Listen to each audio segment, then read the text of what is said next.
வணக்கம், நான் உங்கள் டாக்டர் சிவஞானவதி. இந்த வாரம் நம்ம விட்டமின் B12 பற்றி பார்க்க போகிறோம். இதுக்கு மற்றொரு பேர் பார்த்தீங்கன்னா சைனோகோபாலமின் அப்படின்னும் சொல்லுவாங்க. ஜென்ரலாக விட்டமின்ஸை வந்து ரெண்டு வகையாக பிரிச்சிருக்காங்க. ஒன்று வாட்டர் சால்யூபிள், நீரில் கரையக்கூடியது.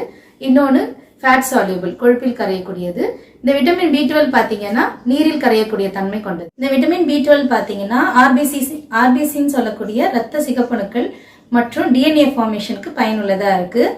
வயிற்றில் இருக்க குழந்தைக்கு பிரெயின் டெவலப்மெண்ட்டுக்கு இந்த விட்டமின் B12 அத்தியாவசியமாக தேவைப்படுது. ஒரு நாளைக்கு சராசரியாக நமக்கு 2.4 மைக்ரோகிராம்ஸ் இந்த விட்டமின் B12 நமக்கு தேவைப்படுது.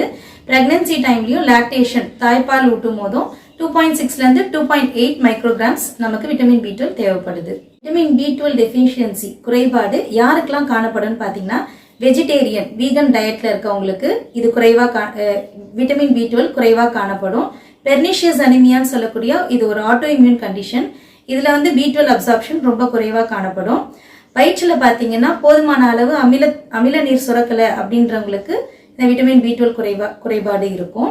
ஸ்மால் இன்டெஸ்டைன்னு சொல்லக்கூடிய சிறுகுடலில் வந்து ஏதாவது சர்ஜரி பண்ணியிருக்காங்க அப்படின்னா அவங்களுக்கும் குறைவாக காணப்படும்.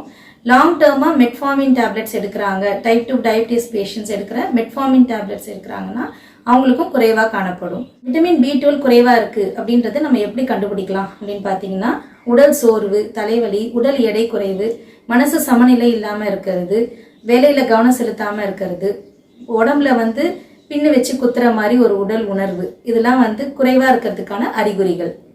விட்டமின் B12 அதிகமாக இருக்கக்கூடிய உணவுகளை இப்போ பார்க்கலாம். நான் வெஜிடேரியன் ஃபுட்டில் வந்து பீஃபோட லிவர், ரெட் மீட்டு, எக்கு இதிலெல்லாம் இருக்கும். வெஜிடேரியன் ஃபுட்டில் பார்த்தீங்கன்னா dairy products, milk, cheese, yogurt இதிலெல்லாம் இருக்கும்.